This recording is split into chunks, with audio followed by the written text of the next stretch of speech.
Oman and Iran have been speaking about ways to resume talks on safe navigation through the Strait of Hormuz during a phone call with the two countries' foreign ministers. The key waterway has been largely blocked since the conflict in the Middle East started, pushing up oil prices. Now, the cost of moving oil is also soaring, with some tanker rates now reaching around $550,000 a day. Oil producers are paying huge premiums to secure ships as shipping routes remain disrupted. But how long can these prices last, and who ultimately pays? Stavros Karamperidis is an associate professor of maritime economics at the University of Plymouth. Hi there, Stavros. So what is actually driving buyers to pay these kinds of premiums right now? Hi, Juliet. Thank you very much for hosting me. That's a very good question. You know, it's the lack of oil in the market. As you may remember from the first analysis that we had, oil that comes from the region is 20% of the global oil production. So as you can imagine, there is a kind of a deficit at the moment. If you see the news, U.S. stock, for example, of oil is at the lowest rate. It's less than 300 million barrels. That's a historical low, as far as I remember, of 1985. So as long as there is demand for something, of course, the price will go up.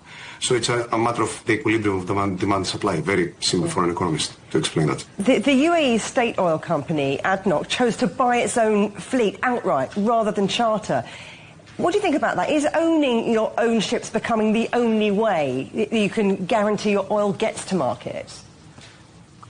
It's a bit more complicated, you know, because in shipping we are operating in truly global environment.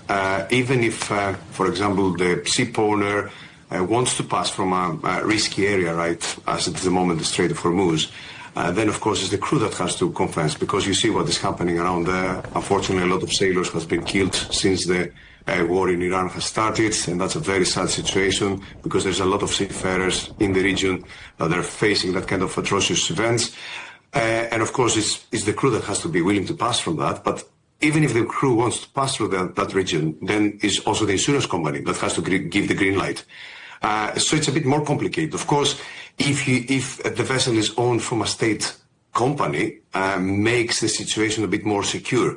Why I'm saying that? So, for example, if you're saying that the UAE wants to build their own sovereign fleet, then if Iran attacks those vessels, it's going to be kind of a casus belli. And of course, I'm not a maritime lawyer, but it means that this kind of actually is attacking the UAE.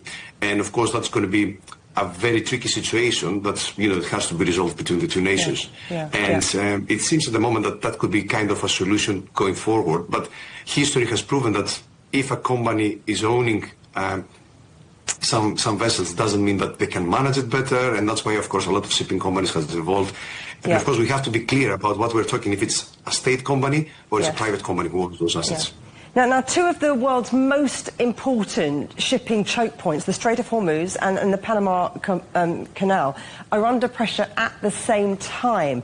How much of the cost do you think eventually lands on ordinary consumers?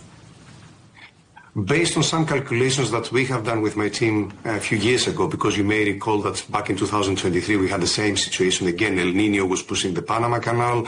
The overall drought has dropped approximately for 3 meters. So again, we had the same restriction of how many vessels can pass on a daily basis, And we had back then the Red Sea crisis that, you know, it was the Houthis that at that time were hitting the vessels.